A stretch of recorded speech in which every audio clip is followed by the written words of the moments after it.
దివ్యవాణి ప్రేక్షకులకు శుభాభివందనములు. క్రీస్తే పునాదిగా అనే కార్యక్రమానికి మనందరినీ కూడా ఆహ్వానిస్తున్నాం. మంచిది, ఈ సమయంలో మనందరము కూడా ప్రార్థనలో కూర్చుందాం. మన దేవాతి దేవుణ్ణి స్తుతించి ఆరాధించుకుందాం. అటు తర్వాత దేవుని వాక్యాన్ని విందాం.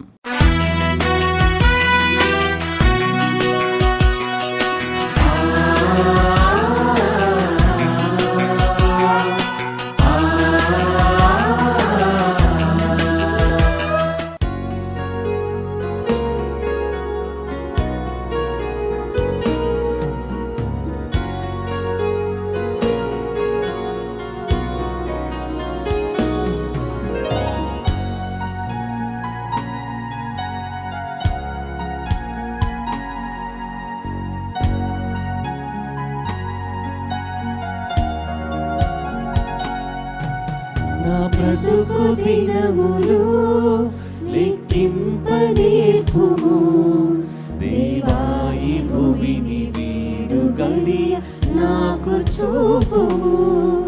ఇంకొంతకాలము ఆయుష్ పెంచుము, నా బ్రతుకు మార్చుకొందును సమయము నిమ్ము. నా బ్రతుకు దినములు లెక్కింపనేర్పుము దేవా, ఈ భూమిని వీడు గడియ నాకు చూపుము. ఇంకొంతకాలము ఆయుష్ పెంచుము, నా బ్రతుకు మార్చుకొందును సమయము నిమ్ము.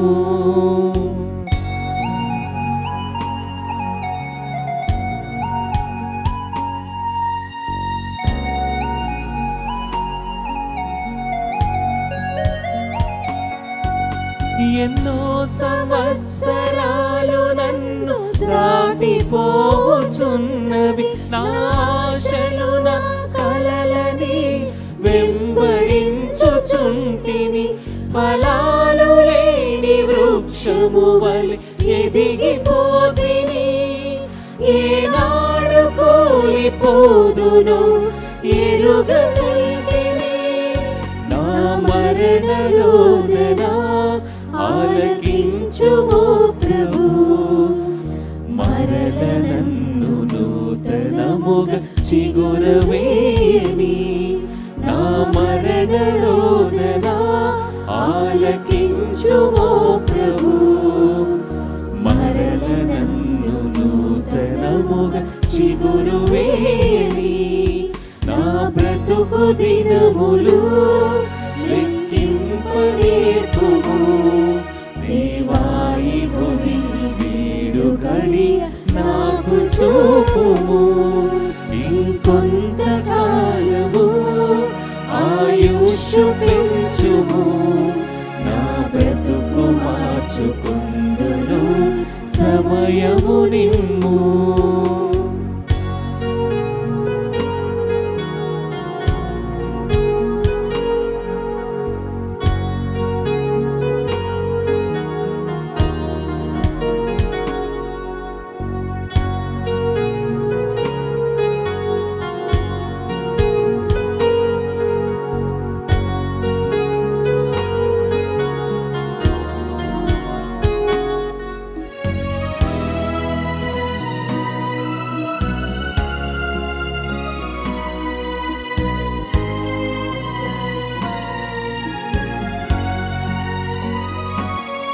నీ పిలుపు నేను మరచితి, నా పరుగులోని నలసితి.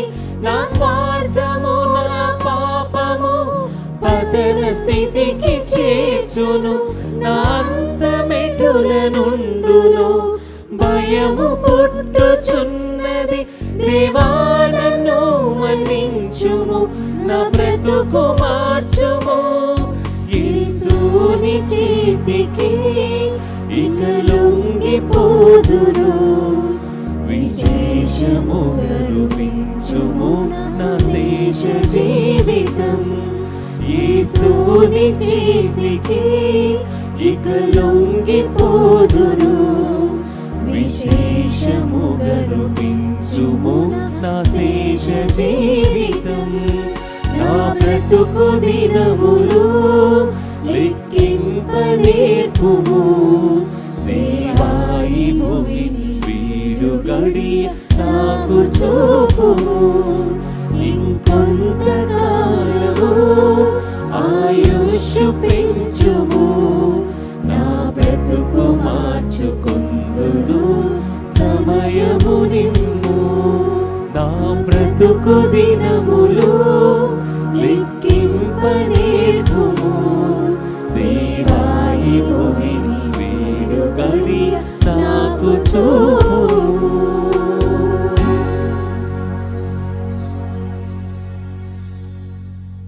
వాక్యం వినబోయే ముందు తలలు వంచి ప్రార్థన చేసుకుందాం. ప్రభువా నీకు వందనాలు, నీకు స్తోత్రాలు. ప్రభువా ఈరోజు మరొక్కసారి మేము వాక్యాన్ని వినబోతుండగా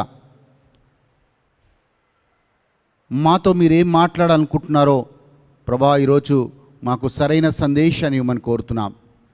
పరిశుద్ధాత్మదేవా మాకు సహాయం చేయమని కోరుతున్నాం. ప్రభువా ఈ వాక్యం వింటున్న వారిని ప్రభువా వాళ్ళ కుటుంబాలని అందరినీ కూడా దీవించమని ఆశీర్వదించమని యేసుక్రీస్తు నామములో అడిగి వేడుకుంటున్నాము తండ్రి. Amen, amen.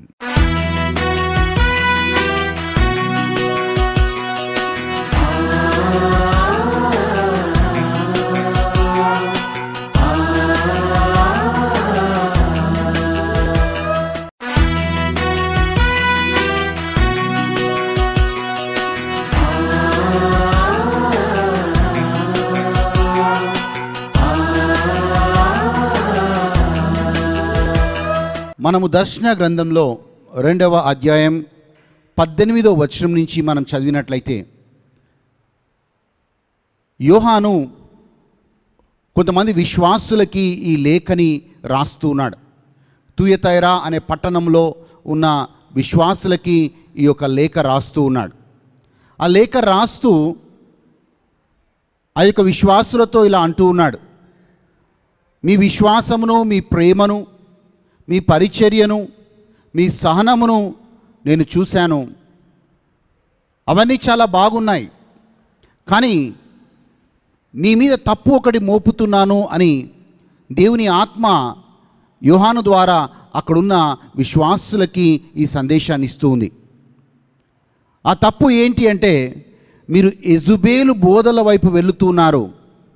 ఆ యెజుబేలు బోధలు ఒకవేళ మీరు విని మీరు ఆచరిస్తే మీరు విగ్రహారాధన వైపు, జారత్వం వైపు మీరు వెళ్ళి మీ విశ్వాసం నుంచి వైదొలుగుతారు అని యోహాను ద్వారా పరిశుద్ధాత్మ దేవుడు అక్కడున్న తుయతైరాలో ఉన్న విశ్వాసులకి ఒక మెసేజ్ని, ఒక సందేశాన్ని ఇస్తూ ఉన్నాడు.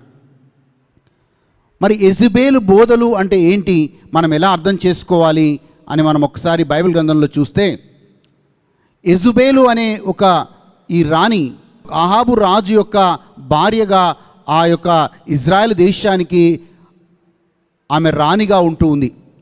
ఆమె భర్త అహాబు రాజుగా ఉంటూ ఉన్నాడు. మొత్తం ఇజ్రాయెల్ చరిత్రలో అంత చెడ్డ రాజు ఎక్కడ కూడా మనకి కనబడడు. ఎందుకంటే అన్ని హేయమైన విషయాలు, ఇజ్రాయేలీ ప్రజలకి, యావే దేవుడికి విరుద్ధంగా అనేక విషయాలు చేసినవాడు ఈ అహాబు రాజు. యెజుబేలు బోధలు అంటే యెజుబేలు సిదోను అనే ఒక రాజు కుమార్తెగా ఆమె ఉంటూ ఉంది. ఆమె ఎప్పుడైతే పెళ్ళి చేసుకుందో అహాబు రాజుని, ఆమెతో పాటు బయలు దేవుళ్ళ యొక్క ఆరాధన పద్ధతులని ఇజ్రాయెల్ దేశంలోకి తీసుకొని వస్తుంది. She introduced Baalism in the country of Israel. ఆ బయలు దేవతల యొక్క ఆరాధనని ఆమె ఆ ఇజ్రాయెల్ దేశంలోకి ఆమె తీసుకొని వస్తుంది. ఆ ఆరాధన పద్ధతులని ఇజ్రాయెల్ అంతా ప్రచారం చేయడానికి ఆమె సుమారు 800 ప్రవక్తలని ఆమె పోషిస్తూ వాళ్ళందరికీ సహాయం చేస్తూ ఈ బయలు ఆరాధనని, ఈ బయలు దేవుళ్ళు దేవతల ఆరాధనని ఆమె ప్రోత్సహిస్తూ వచ్చింది. మనం చూసినట్లయితే అక్కడ దేవుడు ఆ విశ్వాసులకి తప్పు మోపుతూ ఉన్నాడు. నీ మీద నేను ఒక తప్పు మోపుతున్నాను, మీరు ఒకవేళ ఆ యెజబెలు బోధల వైపు మీరు వెళ్తే మీరు జారత్వంలోకి వెళ్తారు అనే మాటను చెప్తా ఉన్నాడు. చూడండి, పాత నిబంధన కాలంలో బిలాము అనే ప్రవక్త, బాలాకు అనే ఈ యొక్క రాజు నువ్వు ఇజ్రాయెల్ ప్రజల్ని శపించమన్నప్పుడు దేవుడు ఆయనని శపించటానికి ఒప్పుకోలేదు. ఆ యొక్క బిలాము ప్రవక్త శపించలేకపోయాడు ఇజ్రాయెల్ ప్రజల్ని.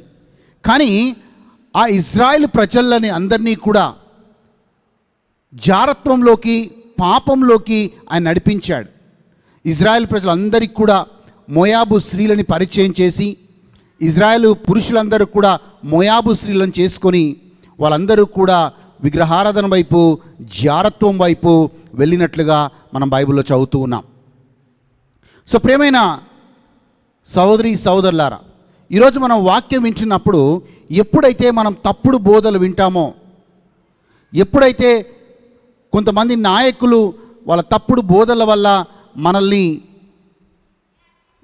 ఇంకొక వైపు నడిపిస్తారో, అప్పుడు మనము దేవుడి పట్ల అవిశ్వాసంలోకి వచ్చి మనము జారత్వంలోకి వెళ్ళిపోతాం, పాపంలోకి వెళ్ళిపోతాం, చేయకూడని పనులు మనం చేస్తూ వస్తాం.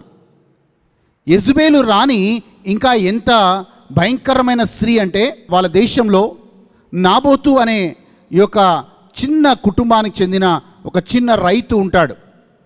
అతనికి ఒక చిన్న ద్రాక్ష తోట కలిగి ఉంటాడు. అహాబు రాజు ఆ యొక్క ద్రాక్ష తోటని చూసి ఇది నాకు కావాలి అని నాబోతుని అడుగుతాడు. ఎంత డబ్బులైనా నేను చెల్లిస్తాను, నాకు ఆ ద్రాక్ష తోట కావాలని అడుగుతాడు.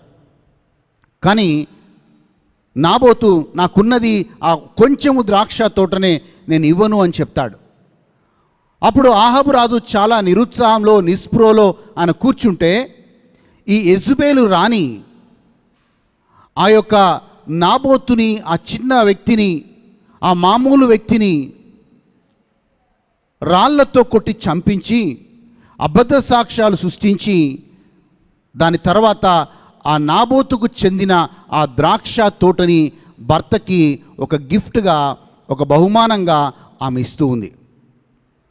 చూడు, ఎంత భయంకరమైన, హేయమైన క్రియలు ఆమె రాజ్యంలో చేసిందంటే, భర్త ఆ దేశానికి రాజుగా ఉండేవాడు, కానీ మొత్తము ఈమె ఆ రాజ్యాన్ని నడిపిస్తూ ఉండేది.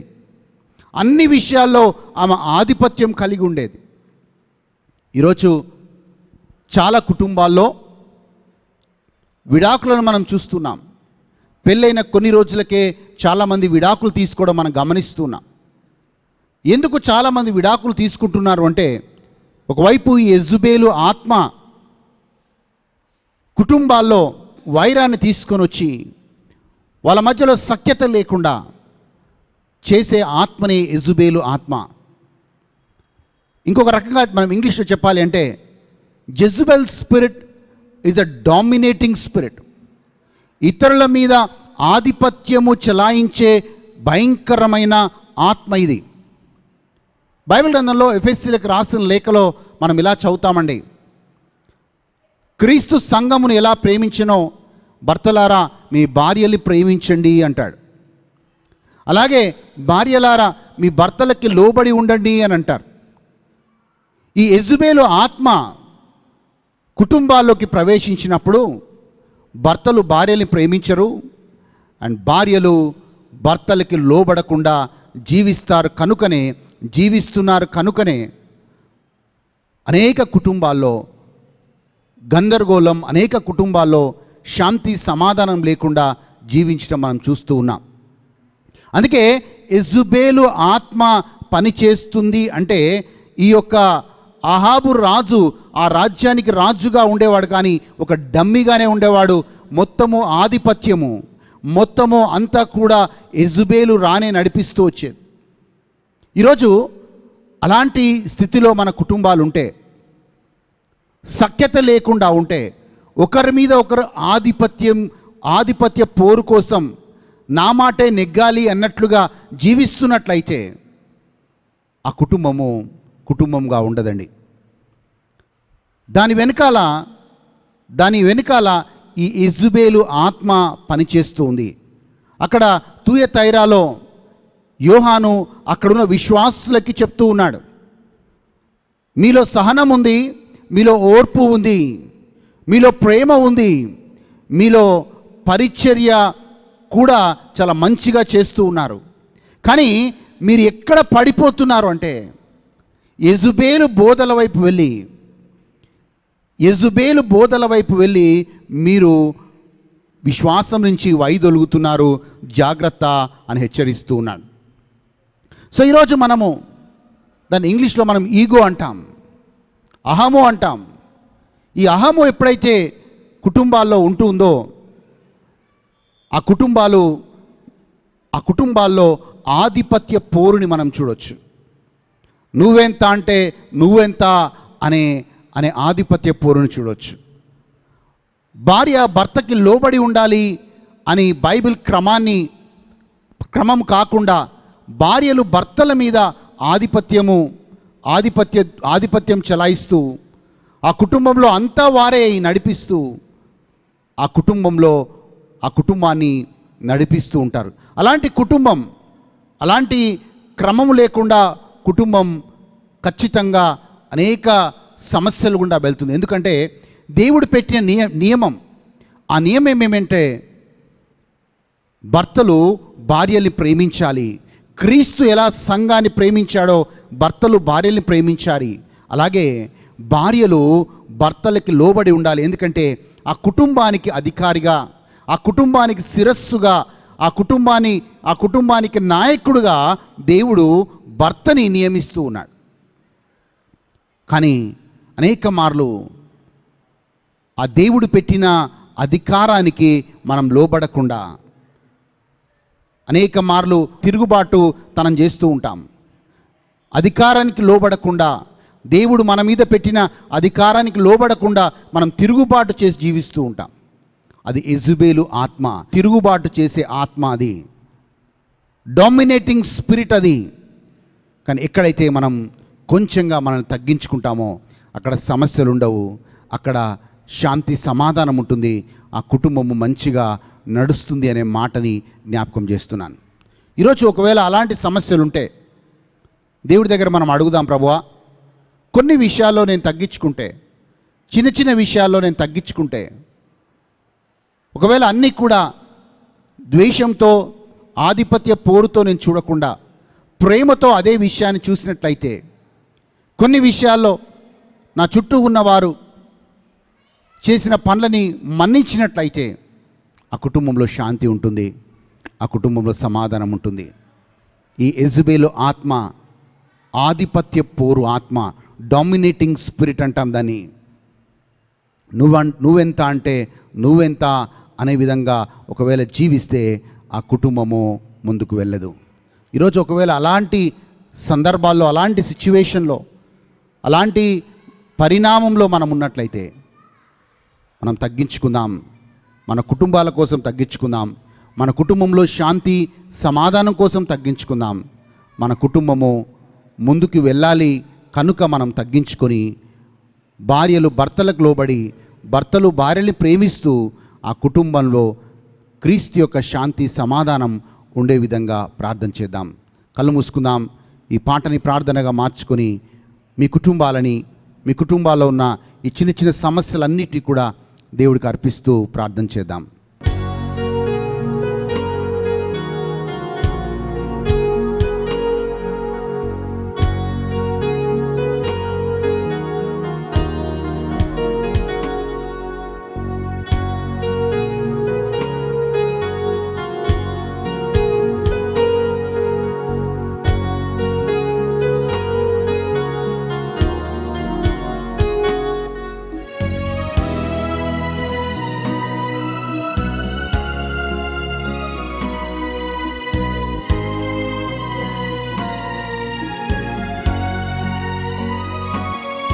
నీ పిలుపు నేను మరచితి, నా పరుగులోని నలసితి, నా శ్వాసము నా పాపము పతన స్థితికి తీర్చును నా అంతమెటుల నుండును భయము పుట్టుచున్నది దేవా నన్ను మన్నించుము నా బ్రతుకు మార్చుము యేసుని చేతికి ఇక లొంగిపోదును విశేషముగా రూపించుము నా శేష జీవితం యేసుని చేతికి ఇక లొంగిపోదును విశేషముగా రూపించుము నా శేష జీవితం నా బ్రతుకు దినములు లెక్కింప నేర్పుము దేవా ఈ భూమిని వీడు గడియ నాకు చూపుము ఇంకొంతకాలము ఆయుష్ పెంచుము నా బ్రతుకు మార్చుకొందును సమయము నిమ్ము నా బ్రతుకు దినములు లెక్కింప నేర్పుము దేవా ఈ భూమిని వీడు గడియ నాకు చూపుము